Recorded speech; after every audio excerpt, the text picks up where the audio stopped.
Here he is. Hello, everybody. Good afternoon. So, TJ, can you introduce yourself to our Voice of Pacific White audience? Yeah, sure. So my humble beginnings actually are from out of state here, from Wisconsin. I'm not a California native. I finished my undergraduate work at the University of Wisconsin, and then I came out to California to do my graduate work at Stanford. Then I had a long-running 30-year career in high tech.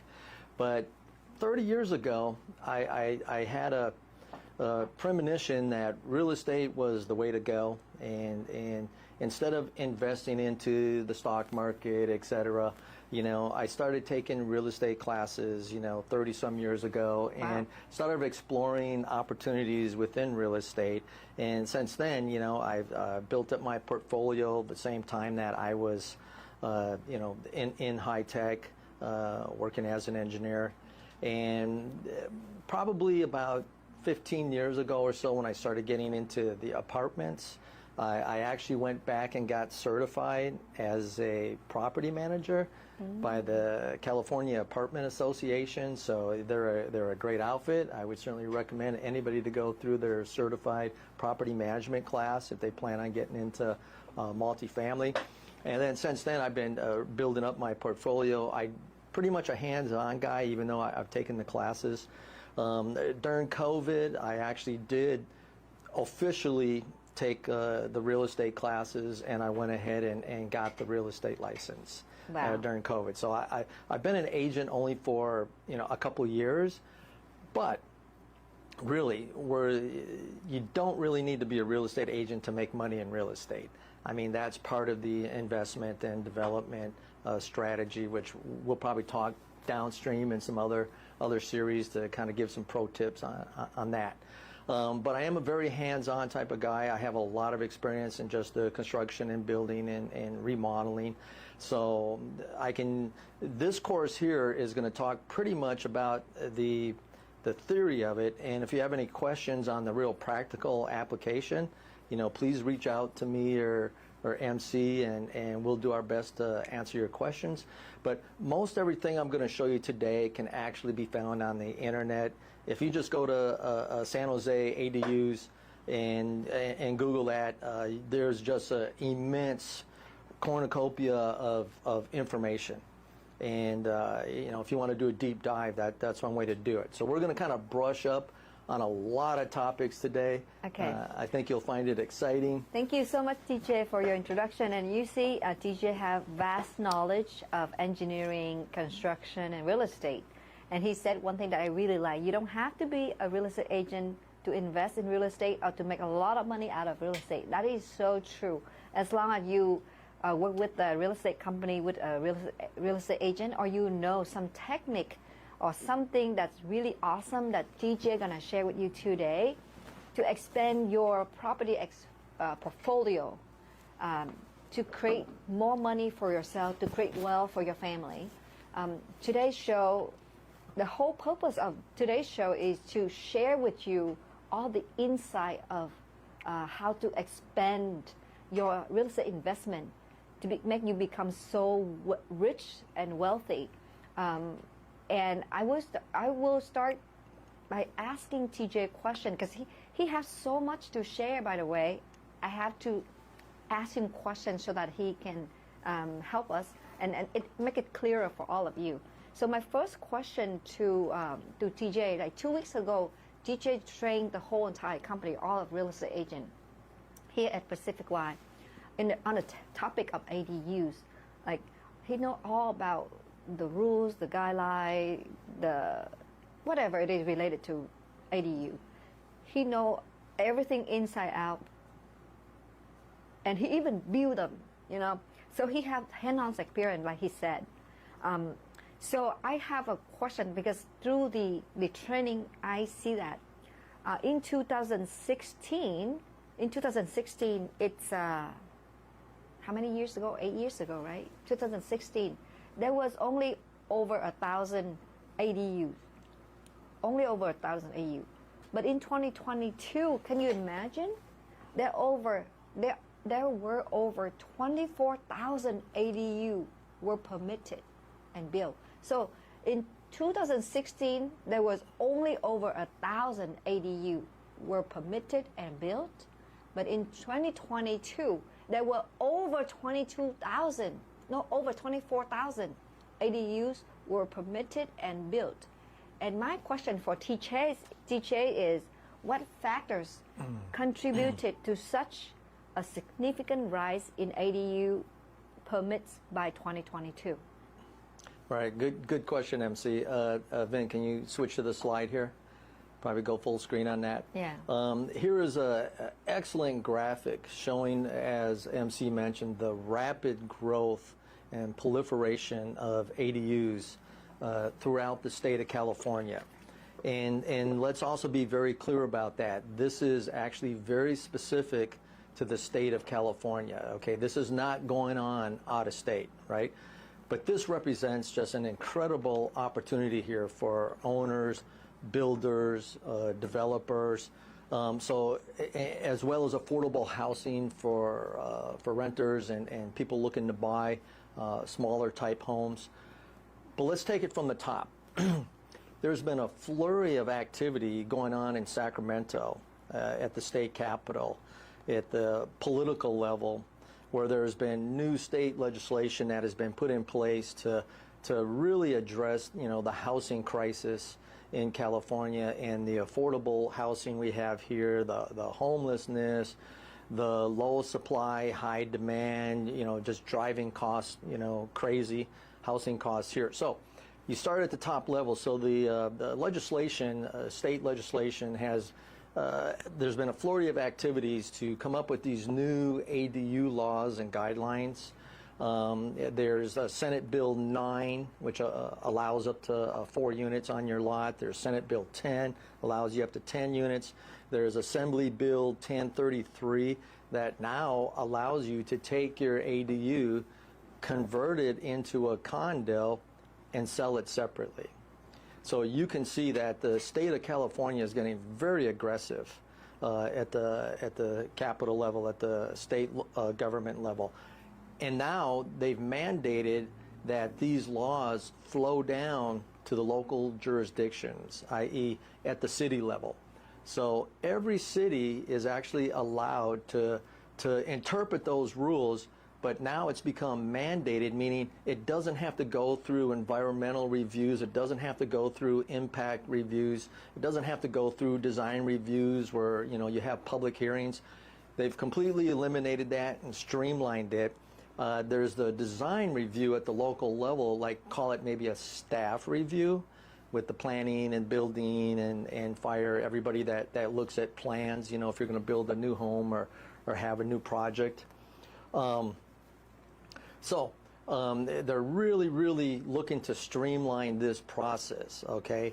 Can we switch back to the screen now? If you could imagine, 200,000 homes in San Jose, and if everybody built just one ADU, there would be another 200,000 homes available. Some of those could be sold as condos, some of those could be rented out. So, it would definitely solve the housing crisis here. So you said that we can sell an ADU just as selling a condo? So like I have an ADU in my backyard, and I now can sell it as a condo? Is that what you say? Correct, MC. Wow. Completely separate, okay? Can you tell us more about that and all the benefit when we have an ADU in our backyard? Well, sure. So anyways, let me jump to the benefit slide here, and you can go ahead and focus on that real quick, and then we'll talk about it. Definitely ADUs are becoming very, very flexible. One, the reason why there's such a strong push on this is because of the affordability option, right? One, you already own the property, so you've already made that big investment. Okay, the property's there, there's a street out there, there's utilities in the street, i.e. the infrastructure's there, you own the property, okay? That is an affordable approach to development. So anybody who owns property, I would certainly implore you to look at the possibility of adding an ADU, an accessory dwelling unit, right? Not only will it increase the value of your property because now you've increased the number of bedrooms and the number of doors and rental units on your own property, so but you can also get an immediate source of income from that through rental income, as well as the appreciation you get from adding that value to your property. It's so cost effective because building materials now are so cheap, sheetrock,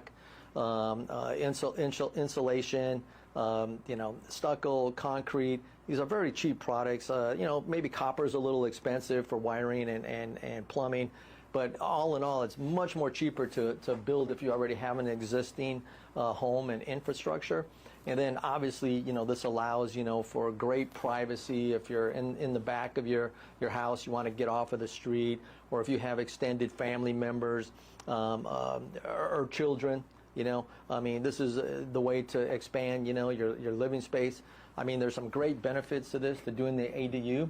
And not only do they allow you to build them, but now, just recently here, this year, actually around the middle of summer, San Jose. Before you go to these awesome things, I just want to repeat. So when you have an ADU, what teacher just shared with us is you can increase the value of your property, right? You already have a home on it, right? Now you add another property in the backyard, and now your property value go up by a few $100,000. I don't even know the number, but it's huge. And the cost is not that much to build an ADU.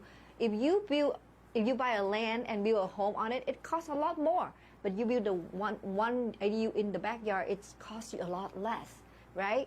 So that's what. And also, if you want to rent it out, it's another income. It's a passive income for you. You don't have to do anything. It's just there, and then you rent somebody else, or you can have somebody that in your family live in that unit. It can be your in-law or your children who marry, and you don't want them to move away. They can live in that ADU. So a lot more benefits. But I can't wait to hear more from TJ.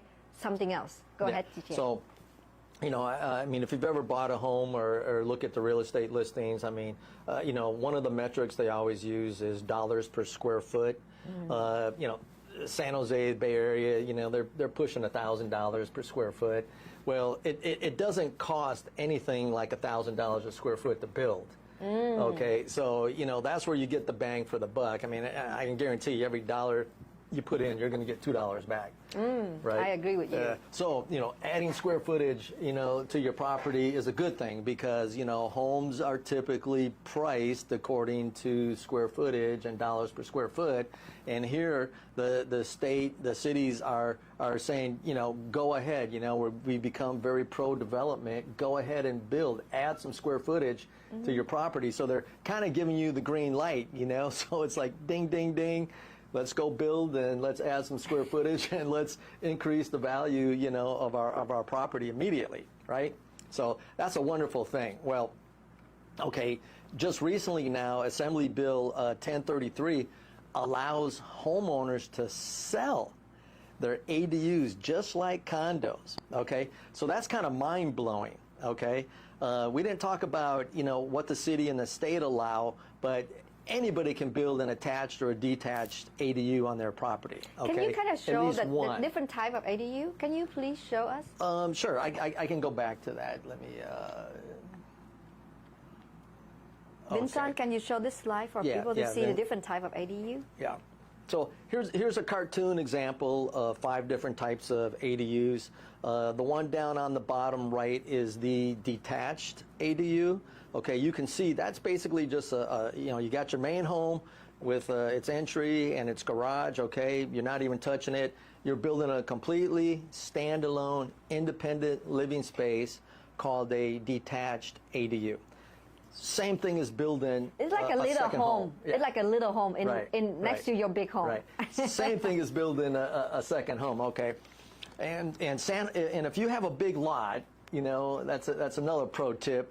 Look for the big lots, because if your lot is over 9,000 square feet, they will let you build up to 1,200 square feet. Okay, you ADU. can base up to 1,200 square foot ADU max. I can get a really nice 3-bedroom, 2-bath in that. Okay, so that's basically a full-size home. Okay, so you just got 2 homes now on one property. Okay, double your value, maybe not, but maybe an extra 50, nice. 60, 70%. It's nice. I mean, It's there's very nice. Right. That's it's beautiful, right? Here in California, welcome to the Golden State. Well, there's still gold out there in them hills, and we're going to show you how to go ahead and mine that. Let me cut right here. You know, for a 1,200 square feet home in the Bay Area, in San Jose right now, a very ugly one, terrible looking, so old, it costs over $1 million. So if you have a 9,000 square feet lot, you can build another ADU of a 1,200 square feet right. in the backyard of your home. Right. Imagine how awesome it is, right? That's right. Continue. Sorry, I cut you so that part. You know, so the bottom line there is, I want to live in that. Okay, I'm gonna go ahead and rent out the old main house, and I'm gonna go live in the new house. Ah, me too. I like to live in the new house too. That's right, exactly. So you know, this is how you do it. You know, I mean, you can build a completely brand new home. You know, 3-bedroom, 2-bath, plenty of living space. You know, if you have a 9,000 square foot lot. Well, under 9,000, then they cut it back to like 800 square feet. And in the state of California also allows only 800 square feet. Okay, but the state of California allows you to build 2. So you said there are 2 different guidelines, one from the state and one from where? Well, the city of San Jose city of San Jose lets you go 2 routes. Either you pick the city route or you pick the state of California route. And there are some differences. We'll get into those later, into the But you can decide which one you want to go with. You can decide, okay? The city of San Jose only allows you to build 1, but it's up to 1,200 square feet, okay? If you have over a 9,000 square foot lot. The state of California allows you to build up to 2 detached or attached ADUs up to 800 square feet. So 2 times 800 is 1,600 square feet, which is greater than 1,200. I have a question for you. And now you got 2. Awesome. So if I go with the state law, right? Mm-hmm. I want to build 2 ADU, and each one 800 square feet. Correct. But how is the lot? How big is the lot? If I want to build 2 of them, they have the state of California has no lot requirement. So it really comes down to setbacks, the positioning it, you know, the layout, the design. You know, if you can conform and meet all the requirements, which is typically setback requirements, how close you are to your property lines. So I have a question. The next question. Okay. If I have a 10,000 square feet lot, okay, yeah, big lot, and okay. I already built a 1,200 square feet ADU, detached ADU already, and that I go with the state law, 1,200 square feet home. Now I cannot do the second ADU Correct. with the state law because I already have a 1,200. You built the 1,200 already. You already went down the San Jose city route. So, but if I did not build a 1,200 square feet home ADU, I only built a 800 square feet ADU. Correct. With the city law, and then now I decide to build one more. Build one more. And I can still do it because the state will allow me. Oh, that is so cool. So correct. So, as MC stated, please, please, please talk to us. We're here to help you. We're here to train you. We're here to give you free information and consulting, you know, so you can make those, you know, investment business decisions up front, you know, before you go ahead and start building. Okay, like we say, you know, measure twice, cut once. Okay, don't make the mistake, you know, of you know, missing out on an opportunity. So there is one other opportunity here we haven't talked about much, and it related to this slide here. You see all these ADUs up on this slide here. They're all attached ADUs except for the bottom right. That's detached, that we talked about, completely separate. But look at the variety of attached ADUs that they allow. They allow you to build an attached ADU above your garage. Great, okay. They allow you to convert your garage itself into an ADU, okay.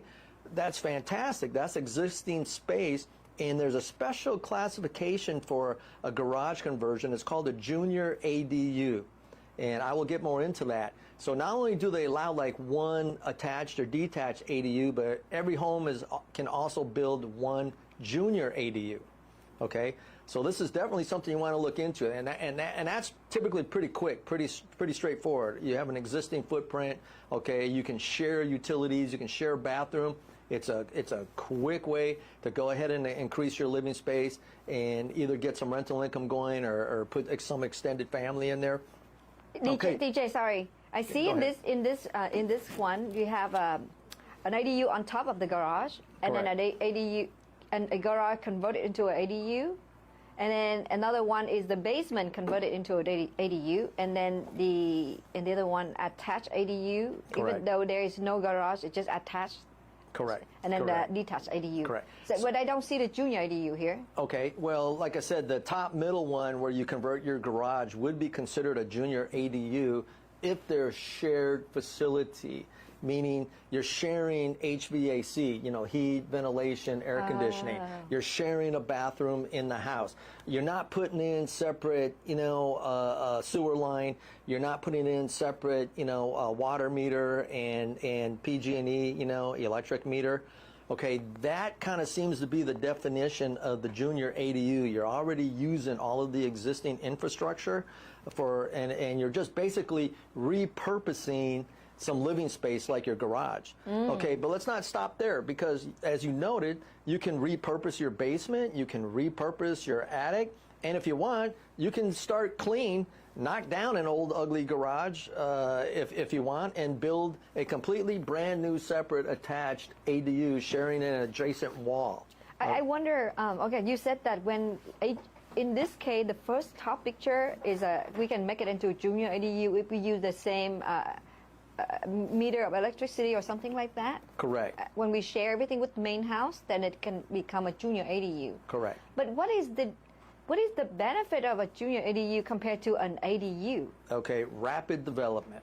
Okay, low cost, very affordable, rapid development. I see. Okay, so if you look at the top middle one where you're doing your garage conversion, okay, that is the quickest, fastest way to increase your living space, quickest way to get a rental or living space, on the market, because you don't have to deal with the utilities. They're assuming you're already leveraging the existing utilities and infrastructure on the property. And this is a good point, MC. I'm glad you brought that up, because I know when I first looked at the ADU, different types of ADUs, and they listed a attached ADU and a detached ADU and a conversion ADU. And then under the conversion ADU, there's kind of like a subcategory called a junior ADU. And a lot of people are a little unclear about that junior ADU. Well, the best I could find online is that, this junior ADU basically allows you to quickly increase, your living space, no more than 500 square feet is the most you can go. We need to show the slides. But you can see here, it's shared HVAC. You can have just a basic mini efficiency kitchen with small plug-in appliances. You don't need to put in a full-blown kitchen, right? And possibly you're sharing a bathroom, right? And the whole intent and purpose of this is to do this as quickly and as affordable as possible. And I think that even the city of San Jose has a streamlined process for getting your plans through and getting your permits for junior ADUs, okay? Versus if you're doing like a separate attached or detached ADU, now you're looking at putting in the infrastructure. Now you might want to have a separate water meter and a separate electric meter, and the question why is because you can turn it into a condo and sell it separately. But you can't sell a condo if it doesn't have a water meter, and you can't sell a condo if it doesn't have an electric meter. This is right? good. Can I ask you the next question? Completely separate utilities, but you can tie into the sewer. Maybe they'll make you run all the way out to the street. Okay. Let's go back to the picture of all the type of ADU. Okay. Okay. So in here, which one can we sell as a condo? Which one? Okay. So, well, like I explained, if you have completely separate utilities, separate infrastructure, okay, meaning you have a separate electric meter, you have a separate water meter, and the sewer, whether it runs out to the street or ties in with the existing sewer of the main home, but you have to have separate utilities, okay, because you can't sell something as a condo if it doesn't have an address and it doesn't have a water meter for water bill, and it doesn't have a an electric meter for PG&E bill, right? That completely makes it separate from the existing structure. So if like the existing home clogs up their sewer, well, at least your sewer's not clogged up because you're not on the main house's sewer anymore. Or if they blow a fuse or whatever like that in the main house, you got your own independent, separate PG&E. Right. So you know, this is kind of a hidden cost. I don't want anybody to be fooled here, okay? Hooking up utilities, stubbing out new utilities is expensive, okay? There's definitely some money and there's some engineering involved in that. So I don't want anybody to be fooled about that. But if you can get away with maybe $20,000 or $30,000 to have your own separate utilities, okay, that's great. But it could run probably as much as 50, 60, 70,000, depending on how far you have to trench, go out into the street, okay, how far back your meter is.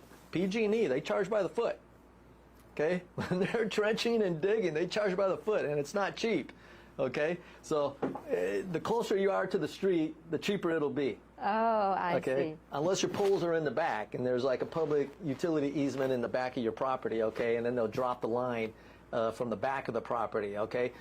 These are things where, you know, you need to be a little smart, you need to have a little experience. I mean, you're certainly welcome to talk to me. I will come out and look at anybody's property, and I will give you a heads up. I would try to locate your utilities. I will try to give you the shortest route, you know, so it'd be the minimal pain, the least cost to set up separate utilities. But to answer your question, all of these could be sold as a condo if they're standalone and have their own separate utilities. Okay, but the top one in the middle with the converted garage is typically a junior ADUs. It's fast, it's quick, it's affordable. It shares utilities with the existing main home. Okay, so not only that, okay, there's a caveat here that, you know, bugs me. City of San Jose, if you do a junior ADU, okay, they insist it's mandatory that your property has to be owner occupied. Because you're sharing the main home now with some other junior ADU, some other living space. And they don't care where you are living on that property, but it has to be owner occupied, okay? And to make things even worse, they mandate that you file a grant deed restriction on your property saying it has a junior ADU, and that junior ADU cannot be sold separately like all the other ones because they have utilities, right? Junior ADUs don't have their own utilities. Remember, it's quick, fast development. You know, let's streamline this. Let's get something up and run it. So you cannot sell your junior ADU separately, which is kind of like a garage conversion. Okay, they have a deed restriction on it, stating that you cannot sell it. But not only that, the deed restriction follows the property to the next owner to the next owner. The only way to get rid of that deed restriction is to remove the junior ADU. Oh, wow. Tear it out. And, you know, sometimes people do. They're like, nope, I'm done with that. I don't want the restriction. I don't want the junior ADU. You know, it served a purpose for 5, 10 years. You know, your parents or whatever passed away. Grandma passed away. You don't need it anymore. You're tearing it out, whatever. Awesome. Okay. The only way to get rid of that restriction is to tear it down. Okay. So I don't know if, you know, if I'm on the fence about junior ADUs, you know, just because of the owner occupancy requirement and also the deed restriction. But it is the fastest way to get up and running. Okay. Granted that. So let me repeat it. So only the junior ADU is the one that we cannot sell as a condo because it's not separate from the main house. It attached to main house, and also it's share the electric meter, the water meter, and the sewer system. That's why HVAC, bathroom, everything. Everything's so because of that, shared. it's Kitchen. cheap. That's why it's cheap. That's right. right. That's why it's cheap. It's cheap and it's faster. It's faster to build. Rapid it's cheaper to develop. Correct. So everything else, if you have a detached ADU or an attached ADU, but if you have separate electric meter, water meter, and separate sewer line, and then you can sell it at a condo. That's right. Then it becomes a standalone, independent living space from the main home, okay, as far as any infrastructure or sharing anything. And obviously it has its own HVAC. It has to have its own heating, and air conditioning is optional, but wow. You know, new homes typically put air conditioning. Something I want to bring up too that I'm a little on the fence on is, you know, California has gone green, and the T24, which is what they call the energy code for building, it keeps getting stricter and stricter and stricter, okay? They want homes to be so energy efficient that it starts to become impractical. Oh, I see. You know, it starts to become a money issue. How much money are you going to spend on insulation and sheathing and high efficiency heaters and air conditioners? And it's like, okay, you know, I just blew my budget. Because California wants these, you know, unobtainable windows and insulation that makes your house, you know, so energy efficient. Okay? So doing a junior ADU, I believe they relax their energy code requirements. But doing a detached or an attached ADU, they're going to slap some pretty strict energy compliance code regulations on you. Okay, so be aware of that also, which means you're going to have to get some pretty high efficiency, you know, appliances to meet their requirements. Wow. So I hope you learned so much today, because I learned so much today. It's so awesome. So, you know, if somebody have an owner-occupied property and you don't have a lot of money, but you want more square feet for your house, you should do a junior ADU. It's so cheap, it's faster to develop, and it's, you know, it's you don't have to pay to do a lot of things compared to a detached ADU or attached ADU. Correct. But for people who want to have another ADU in your lot and you want to be able to sell it at a condo, you have to have a separate ADU. Cannot be a junior. And I think for ADU, detached ADU, as long as it's not junior ADU, you can build it on your rental property too, right? Yes, we haven't gotten into multifamily. We've been No. That's gonna be next time. So, but yes, what you said is absolutely correct. If you know rapid development, you want to get some living space going, go with the junior ADU. You're just going to have to suck it up with the owner occupancy and deed restrictions. But if you really got the luxury of time and a little more money, definitely consider the attached or detached ADU, which allows you now to turn your property into a condominium complex basically, and you can sell that separately as a condominium. So I can guarantee you there's a 2-for-1 bang for your buck there. Every dollar you put in, you're gonna get $2 back. Okay. And before we end today's section, I just want to remind you there are two different guidelines or laws here, city law and state law, and they are different. When you build your ADU, you have to decide which one you want to go with, right? If you want to have a big 1,200 square feet ADU, you can only have one in your lot. But if you want to build two ADU in your lot, you should go with state law. But the maximum square feet for each ADU is 800 square feet only. So decide which law you want to follow, and build the ADU accordingly to your needs or your wants or whatever it is, as long as it makes you happy. But you have to know in advance. Don't just do it like 1,200 square feet now, and then later on you want to build another one, you get into problem. But you know what? There are so much TJ going to share with us. Right. And you know, I cannot wait for him to come back next week, right? Next Wednesday. Correct. We cannot dump everything at once, because you're gonna blow my mind and yours too. So because his brain is big, it's like this. Even though his head looks the same normal, but his brain is like this. You know, you can't see it, but it's this big. So he's gonna share it with us next time. So if you have any question, you can always call TJ. What is your phone number? Yeah, let's go. Wait, you have TJ phone number over on the screen? No? Oh. Here we go. TJ phone number. Let's share a screen to show the phone number, so I can read it out for you too. It's 408-214-1494. 214-1494. This is his phone number. He's an expert in ADU. He know in and out. He built it himself. He do everything from paperwork, permit, and everything. So he has all the information, all the knowledge. If you want to reach out to TJ, you're welcome to. And if you need money to build your ADU, you can always reach out to me, because I'm a loan agent. I help you to refinance, cash out, or get you a HELOC line, or a home equity loan.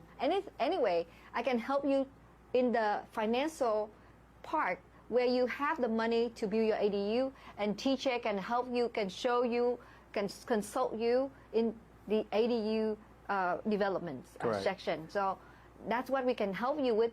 This show today is just to give you all the information that you need to increase your property values or in your real estate investment. So the whole point is to make you rich and wealthy, right? That's right. So as the holidays are coming, this is good tidings of great joy for any homeowner or prospective homeowner here in the Bay Area, or the state of California, if you will. A great opportunity to max out your property, great opportunity for investors, and there's definitely a lot of information here packed away in these slides that we're going to unpack for you little bit at a time. And as MC said, you know, if you need help on any of the technical aspects, certainly give me a call. If you want to talk about finance and the mortgages here, MC is here to help you facilitate that as well. All right. Thank you very much. We thank you so much, TJ, for joining our MC. show today. What a pleasure, and I learned so much. And I host this one. I enjoy it myself. I learn. I enjoy it, and I can't wait to see you back again next week. It's exciting. Thank you, and happy holidays, everybody. If we don't see you again, but please come back next week. We'll tune in. Stay tuned.